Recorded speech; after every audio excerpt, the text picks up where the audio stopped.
सर्वप्रथम माझ्या भीमसैनिकांना क्रांतिकारी जय भीम आणि नमो बुद्धाय।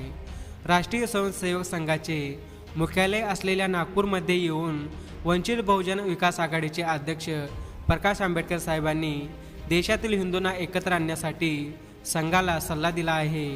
नागपूरमध्ये आयोजित स्त्री मुक्ती परिषद बोलताना प्रकाश आंबेडकर साहेब म्हणाले, जर देशातील हिंदूंना एकत्र आणायचे असेल तर संघाला एक काम करण्याचा मी सल्ला देतो। संघाने देशात हिंदू धर्मशास्त्र विद्यापीठाची स्थापना करावी आणि एक कायदा बनवून देशातील प्रत्येक मंदिरातील पुजारी या विद्यापीठातून पदवीधर असावा हा कायदा तयार करावा।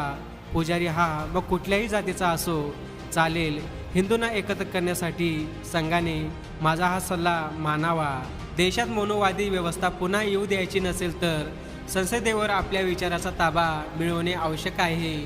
मोदीला संपवण्यासाठी प्रत्येक कार्यकर्त्यांनी 500 मतदार गोळा करण्याची जबाबदारी स्वीकारावी। यासाठी कोणाशी मैत्री करावी लागेल, प्रसंगी मत विकत घ्यावे लागेल तर ते घ्या, असा सल्ला आंबेडकर साहेब यांनी दिला। मनूची व्यवस्था ही अन्यायकारक आहे, त्यामुळे या विरोधात 2024 मध्ये लढा उभारणे गरजेचे आहे, असे प्रकाश साहेब आंबेडकर यांनी बोलत होते। मित्रांनो, हे व्हिडिओ तुम्हाला कसं वाटलं कमेंट करून नक्की कळवा। तोपर्यंत जय भीम, नमो बुद्धाय।